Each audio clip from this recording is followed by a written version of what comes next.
ونحن ولا ذلك لمن الشاهدين والشاكرين والحمد لله رب العالمين۔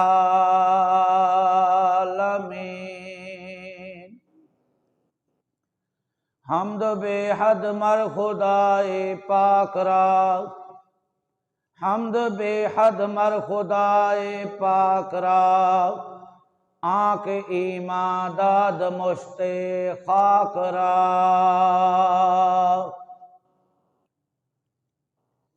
بندہ پروردگار عالم امت احمد نبی، دوست دار چار یارم تابع اولاد علی، مذہب حنفیہ دارم ملت حضرت خلیل، خاک پائے غوث الاعظم زیر سایہ ہر ولی۔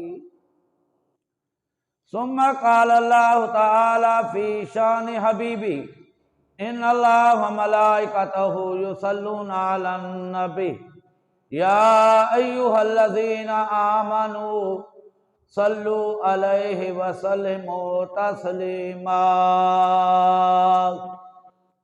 الصلاۃ والسلام علیک یا رسول اللہ، الصلاۃ والسلام علیک یا حبیب اللہ، الصلاۃ والسلام علیک یا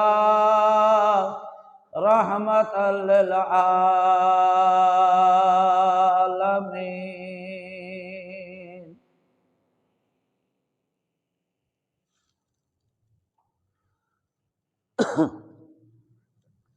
میرے محترم بزرگوں، نوجوان ساتھی اور عزیز بھائیوں،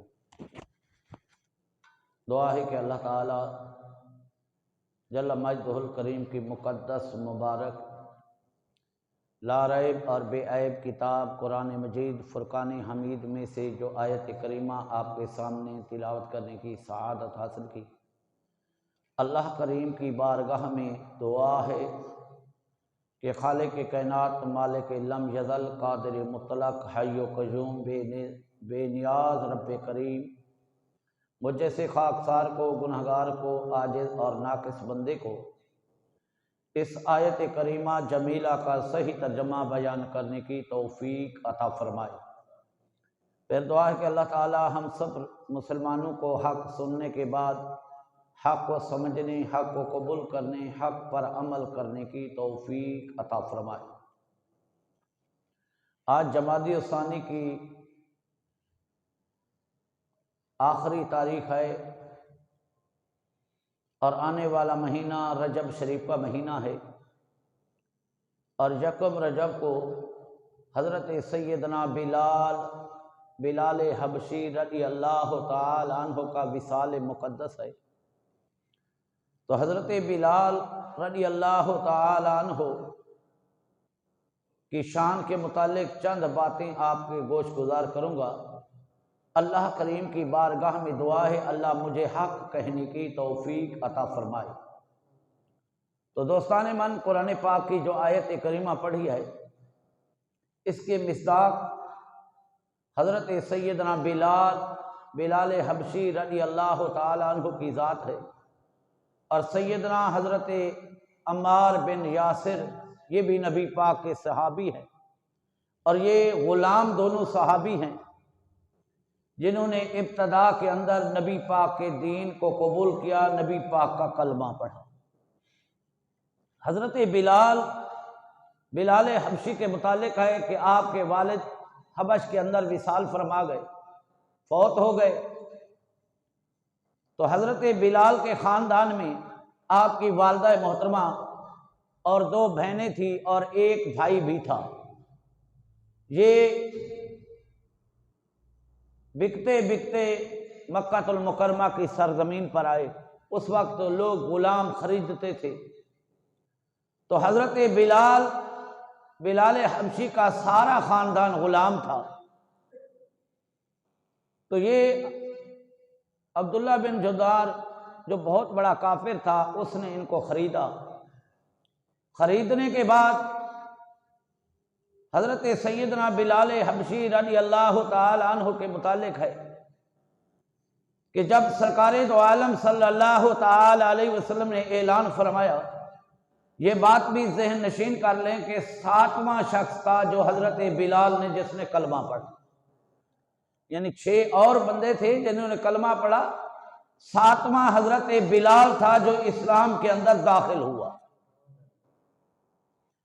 جیسے حضرت ابو بکر صدیق پہلے ہیں، اور عورتوں میں حضرت سیدہ خدیجہ الکبریٰ پہلی ہیں، اور بچوں میں حضرت مولا علی شیر خدا پہلے مسلمان ہیں جنہوں نے کلمہ پڑھا، غلاموں میں حضرت زید ہیں، اور حضرت بلال ہیں، حضرت عمار بن یاسر ہیں جنہوں نے ابتدائے دین کے اندر کلمہ پڑھا۔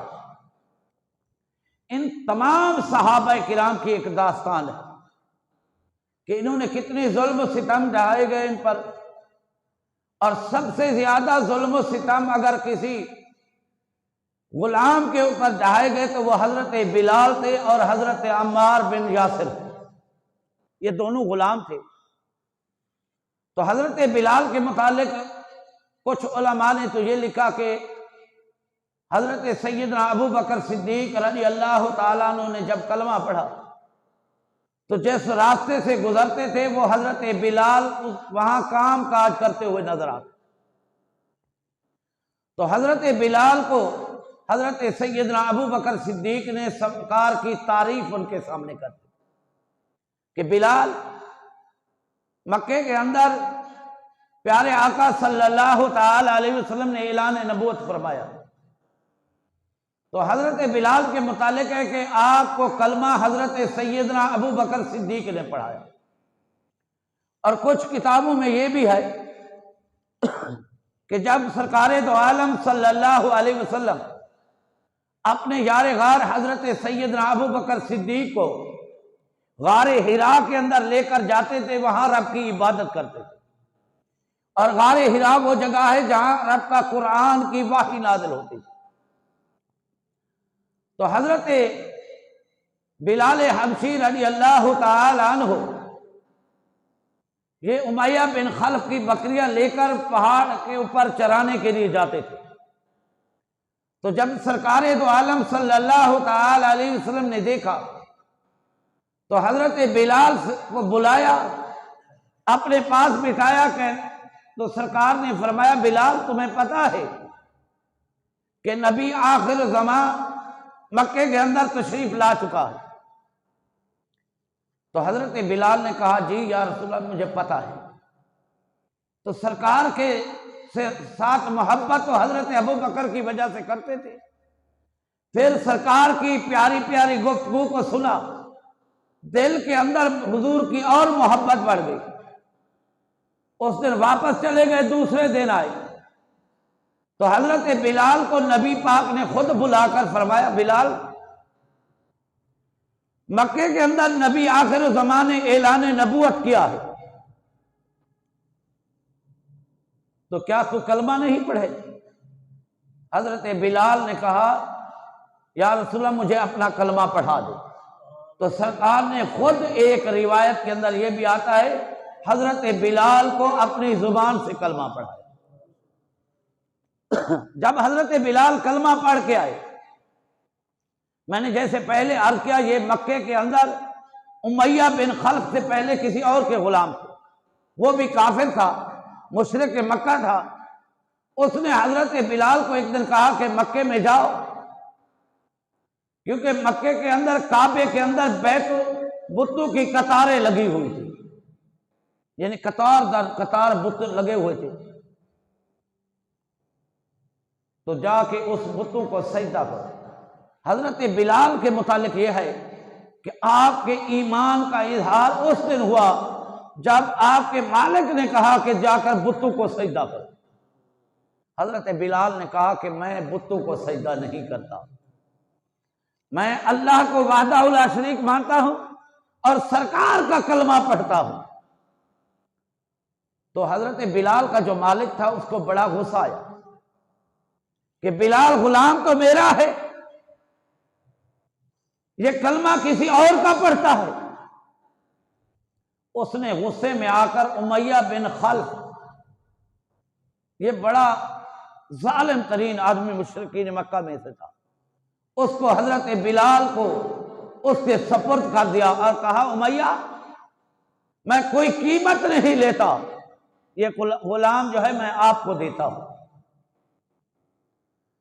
اب یہ دور ایسا تھا کہ جنہوں نے کلمہ پڑھا وہ بھی اپنے ایمان کو چھپا رہے، تو حضرت بلال کے ایمان کے اظہار کی دوسرا واقعہ علماء نے جو لکھا ہے وہ یہ ہے، ایک دن حضرت بلال مکے کے بازار سے گزرے، میں نے جیسے پہلے عرض کیا بڑے محنتی تھے، بڑے مشقت کرنے والے تھے اور بڑے طاقتور بھی تھے حضرت بلال۔ تو کیا دیکھا، حضرت عمار بن یاسر کو، میں نے جیسے پہلے عرض کیا یہ دو شخص غلام ایسے تھے جن کے اوپر ظلم کے پہاڑ ڈھائے گئے، ان میں حضرت بلال بھی تھے، عمار بن یاسر بھی تھے، تو یہ دونوں مشرکین مکہ کے غلام تھے۔ تو ابو جہل کے متعلق یہ ہے کہ اس نے حضرت عمار بن یاسر کی ماں کو جب کلمہ پڑھ کے باہر بازار میں ملی، کہا کہ تو نے کلمہ پڑھ لیا ہے؟ حضرت عمار بن یاسر کی ماں کہتی ہے ہاں میں نے کلمہ پڑھ لیا۔ تو اس نے کہا کھاتی ہمارے مال میں سے ہو، کلمہ تم کسی اور کا پڑھتے، کل صبح تک کا ٹائم ہے تو کلمہ چھوڑ دے۔ حضرت عمار بن یاسر کی ماں کہتی ہے ابو جہل میں اپنی جان سے دے سکتی ہوں، مصطفیٰ کا کلمہ نہیں چھوڑ سکتی۔ اللہ اکبر۔ اس ظالم نے 2 اونٹ منگوائے، دونوں اونٹوں کو ایک کا منہ اس طرف کیا، ایک کا منہ اس طرف کیا، یعنی ایک کا شمال کی جانب ایک کا جنوب کی جانب، اور اونٹوں کے دونوں پاؤں کے اندر رسیاں باندھی پچھلے پاؤں میں، اور حضرت عمار بن یاسر کی والدہ محترمہ کے دونوں ٹانگوں کے ساتھ وہ رسیاں باندھی، اور غلاموں سے کہا کہ اس اونٹوں کو بھگاؤ۔ تو حضرت عمار بن یاسر کی ماں کے 2 ٹکڑے ہو گئے تھے، انہوں نے اتنی ظلم سہے لیکن مصطفیٰ کا کلمہ نہیں چھوڑا۔ اللہ اکبر۔ حضرت عمار بن یاسر سرکار کے پاس گئے، کہنے لگے یا رسول اللہ میری ماں کے ساتھ قریش مکہ نے یہ کیا۔ اللہ اکبر۔ میرے سرکار نے فرمایا عمار تمہیں مبارک ہو، ہر شخص جنت کے اندر اپنی مرضی سے جائے گا، تیری ماں وہ خوش نصیب ہے کہ جنت کے فرشتے لینے کے لیے اس کو زمین پر آ گئے۔ اللہ اکبر۔ تو حضرت عمار بن یاسر کو دیوار کے ساتھ کھڑا کر کے ابو جہل، ابو لہب، یہ سارے مشرکین مکہ ان کو مار رہے۔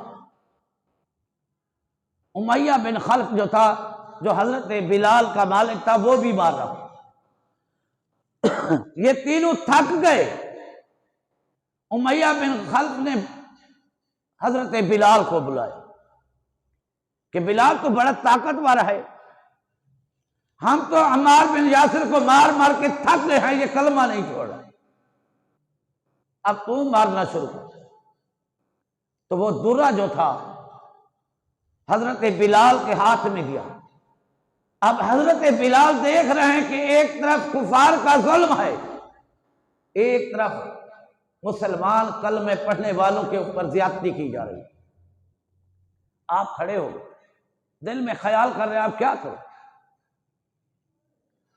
امیہ بن خلف جو تھا وہ چیخ چیخ کر کہہ رہا تھا کہ عمار بن یاسر کو آپ بھی درے مارے۔ حضرت بلال رضی اللہ تعالی عنہ جو کلمہ پڑھ چکے تھے اس وقت، آپ عمار بن یاسر کے قریب پہنچے تو حضرت عمار بن یاسر کو بھی پتا تھا کہ بلال بھی مسلمان ہے، کلمہ پڑھنے والا۔ اس نے کہا کہ بلال آپ بھی 2-4 کوڑے مجھے مار لو۔ حضرت بلال نے کہا کہ میں اپنے ہاتھ سے کیسے تجھے کوڑے ماروں؟ باہر کے قریش مکہ نے چیخ چلا کر کہا بلال کیوں لیٹ کر رہا ہے؟ حضرت بلال نے وہ درہ جو تھا، کوڑا جو تھا، ہوا کے اندر لہرایا، زور زور سے لہرا کر اس کو پھینک دیا۔ آپ نے فرمایا اور مشرکین مکہ تم میری کان کھول کے بات کو سن لو، عمار بن یاسر اکیلا مار نہیں کھائے گا بلکہ میں بھی اس کے ساتھ مار کھانے کے لیے تیار۔ یہ اکیلے کلمہ نہیں پڑھتا، میں نے بھی کلمہ پڑھ لیا۔ امیہ بن خلف جو تھا وہ بڑا ظالم تھا، مکے کی سرزمین کی تپش، آج اس موسم میں آپ مکے میں چلے جاؤ، ننگے پاؤں زمین پر پاؤں نہیں رکھ سکتے، جوتوں کے بغیر زمین کے اوپر نہیں چل سکتے۔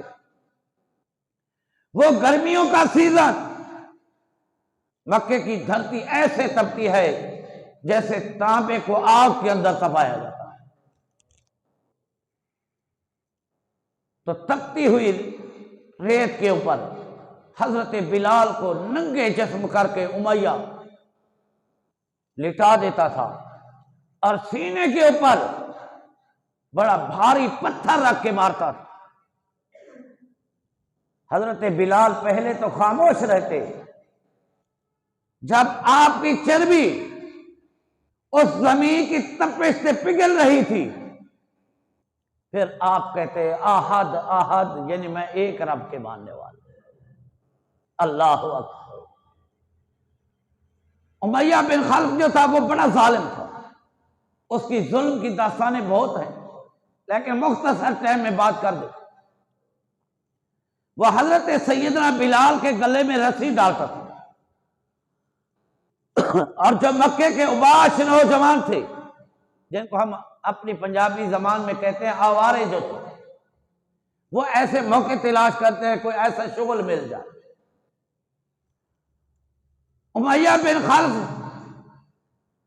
حضرت بلال کے گلے کے اندر رسی ڈال کے ان آوارہ اوباش لڑکوں کے ہاتھ میں دیتا، کہتا کہ اس کو گلیوں کے اندر گھسیٹو، بازار کے اندر گھسیٹو، تاکہ لوگوں کو پتہ چلے کہ کلمے پڑھنے والوں کا چل رہی ہے۔ لیکن میں نے جیسے قرآن کی آیت پڑھی ہے، اللہ فرماتا ہے قالوا ربنا اللہ ثم استقاموا تتنزل علیہم الملائکہ، جو ایک مرتبہ اللہ کا بندہ نبی کا غلام کہتا ہے میرا رب ایک ہے، وہ اس پر قائم رہتا ہے، پھر لوگ تو اس کی مدد نہیں کرتے۔ رب قرآن میں کہتا ہے تتنزل علیہم الملائکہ، اللہ ان کی مدد کے لیے آسمان سے فرشتے نازل فرما دیتا ہے۔ اللہ اکبر۔ حضرت سیدنا بلال حبشی رضی اللہ تعالیٰ عنہ گھسیٹتے تھے، مارتے تھے۔ ایک دن حضرت سیدنا ابو بکر صدیق رضی اللہ تعالیٰ عنہ گزرے، آپ نے فرمایا امیہ تو عرب کی روایت کو مسخ کر رہا ہے، تو اتنی ظلم کر رہا ہے عرب کے اندر، آج تک کسی نے اتنے ظلم نہیں۔ غلاموں پہ ظلم کرنا کوئی بہادری تو نہیں ہوتا، یہ مجبور لوگ ہوتے ہیں، یہ محکوم لوگ ہوتے ہیں۔ اپنے برابر والے سے مقابلہ کیا کر، غلاموں پہ نہ کر۔ ایک دن کہا، اس نے کہا کہ جا ابو بکر تو اپنا کام کر، میں اپنا کام کر رہا۔ دوسرے دن حضرت ابو بکر نے نصیحت کی، پھر بھی اس نے درگزر کر دیا۔ تیسرے دن امیہ بن خلف کہتا ابو بکر ارے اگر اس غلام سے اتنی پیار ہے، اتنی محبت ہے تو اس کو خرید کیوں نہیں لیتا؟ اللہ اکبر۔ تو حضرت ابو بکر صدیق رضی اللہ تعالیٰ عنہ نے امیہ بن خلف سے حضرت بلال کو خرید کر سرکار کی بارگاہ میں بھیجا، اور سرکار دو عالم صلی اللہ علیہ وسلم نے جب حضرت بلال کو دیکھا، آپ نے فرمایا ابو بکر میرے مال میں سے کچھ حصہ مجھے تو ملانے دیتا، حضرت بلال کے خریداری میں حضرت ابوبکر صدیق فرماتے ہیں یا رسول اللہ میرا مال تو آپ کا مال ہی ہے، کیونکہ یہ بڑی داستان ہے۔ جب حضور علیہ الصلوۃ والسلام نے مکے سے مدینے کی طرف ہجرت فرمائی اور جب حضرت بلال نے کلمہ پڑھا تو آپ کی عمر پاک 28 برس تھی، 28 سال تھی، نوجوان تھا۔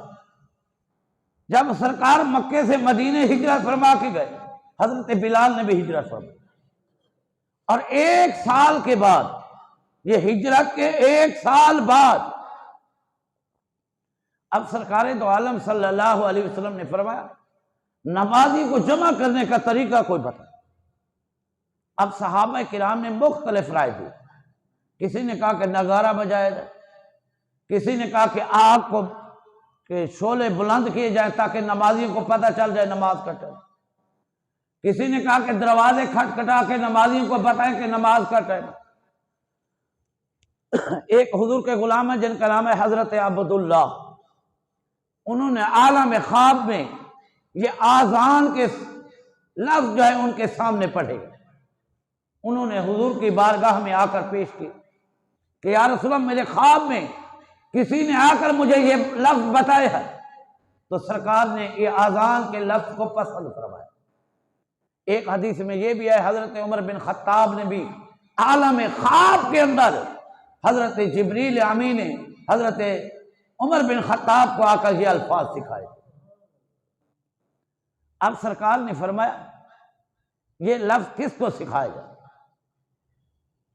تو سب سے پہلے مؤذن جس کو مسجد نبی کا بنائے گا وہ حضرت سیدنا بلال حبشی تھے رضی اللہ تعالی۔ آپ مؤذن کی شان تو قیامت کے دن پتہ چلے گا۔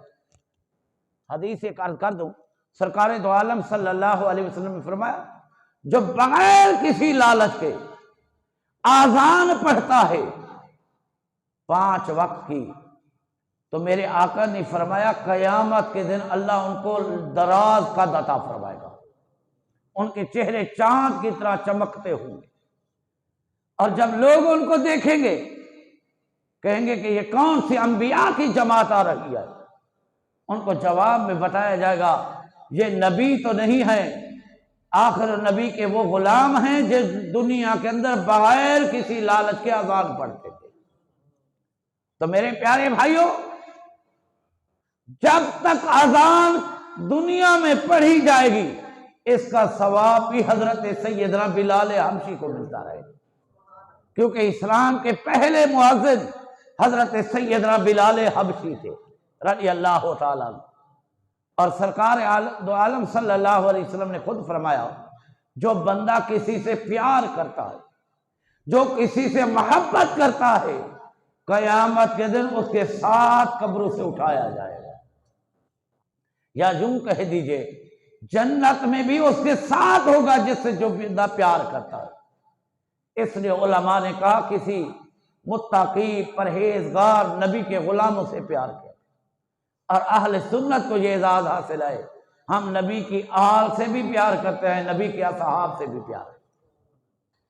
سنیو، یہ ہمارا عقیدہ ہے کہ نبی کے صحابہ بھی شان والے ہیں، نبی کی آل بھی شان والی۔ تو دعا ہے اللہ تعالی ہم سب کو حضرت سیدنا بلال حبشی رضی اللہ تعالیٰ عنہ کے نقش قدم پر چلنے کی توفیق عطا فرمائے۔ اللہ ہمیں قرآن و سنت کے مطابق زندگیاں بسر کرنے کی توفیق عطا فرمائے۔ وآخر دعوانا ان الحمد للہ رب العالمین وما علینا الا البلاغ المبین۔